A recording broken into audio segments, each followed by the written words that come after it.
lofty cheer. Amidst the storm they sang, and the stars heard, and the sea, and the sounding isles of the dim woods rang to the anthem of the free.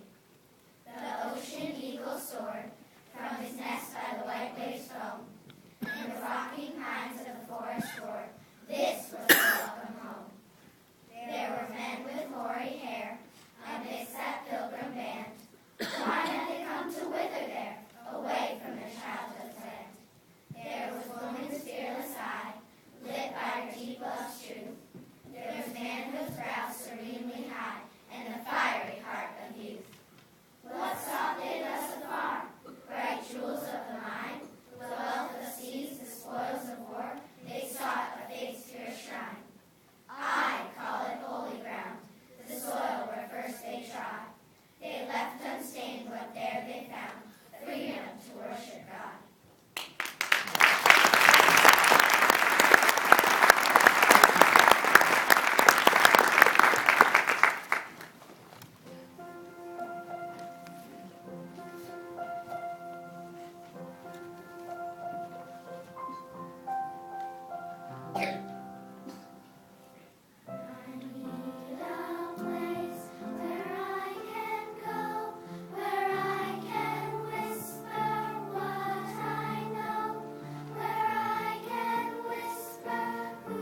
they mean to be, but the girls they are very special indeed. Let's give a hand to them.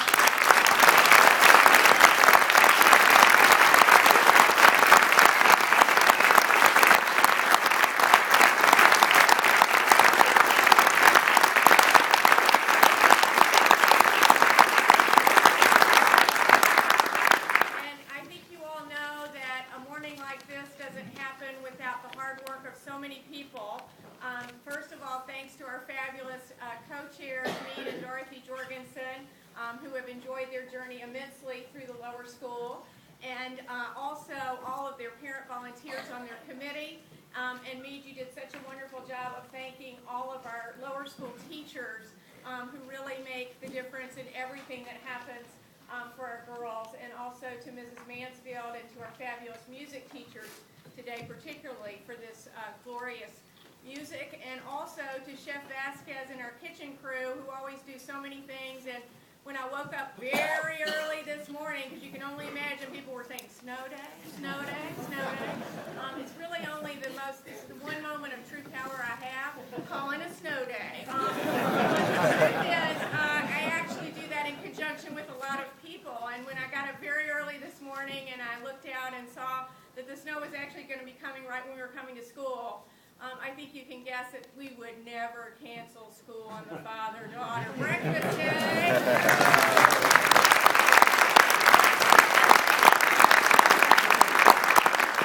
I've got you captive, and since you did make it in the snow, I'll say you should come to the Winter Carnival this afternoon and support the Nighthawks. And also tomorrow is our day of service, and your example with your daughters and coming in tomorrow morning for Family Service Day is really something that I think makes a huge difference in your daughters' lives, and also a huge difference in the lives of so many we can help. Always on this morning, I think of my own father, so it's about 10 years since he died at the age of 81, and at the age of 80, he would be turning 91 this year. He was born in 1920, grew up in a time in Atlanta, lived through the Depression, of course, actually served in World War II, but never abroad. He was on General Eisenhower's staff in D.C., and I have learned so many lessons from my father over time. I thought you might be interested that I'm actually wearing a bracelet that my mother made for me when my father died. This is his belt buckle that I wear on a silver bracelet, and it is his initials. And I always tap this bracelet when I need a little strength and a little courage and a little perseverance, because those are the lessons that my father gave me. You've heard stories about him before, but a man who was married to my mother for 57 years, who worked in the same exactly. You can only imagine what it's like being married to a woman that aren't like myself and my mother. We won't go there, but also worked for the same company, his father's family business, and built that into something truly wonderful. Attended Emory University, and I just learned from my mother this year, when my own daughter was going through the college process, that my father did not want to go to Emory University. But his father told him, "You're going to Emory University," and staying in Atlanta. He was desperate to go to the University of Virginia, I just learned. And my mother, of course, all who's out there will understand that. And my mother was from Lynchburg, Virginia, so he ended up marrying a Virginian, and I think that might have made his life very special indeed. But that idea of commitment, of staying with something for a very, very long time, and putting a stamp of excellence on it. There are many days when we don't want to get up and do what we do, and my father always taught me that getting up and going to work and showing up and being part of a community is one of the most important lessons in our life. And I think all of us in this auditorium are blessed to be part of an extraordinary community here at Nightingale Bamford School. So I hope you will continue to tell your own stories to your daughters. Even when they don't want to listen, I can promise you they've come back many, many, many years later. And how blessed these girls are to have you in their lives. Thank you, dads, for all you do for these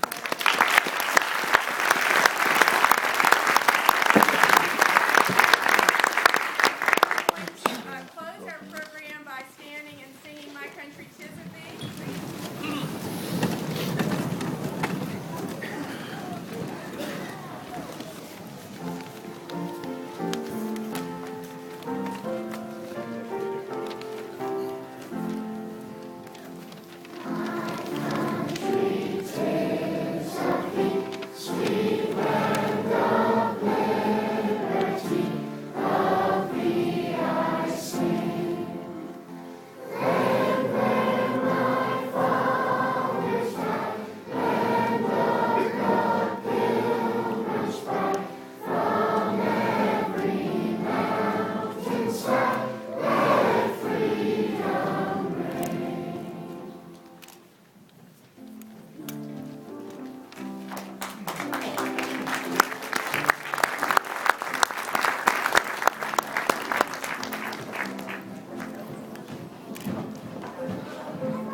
Yeah, two more.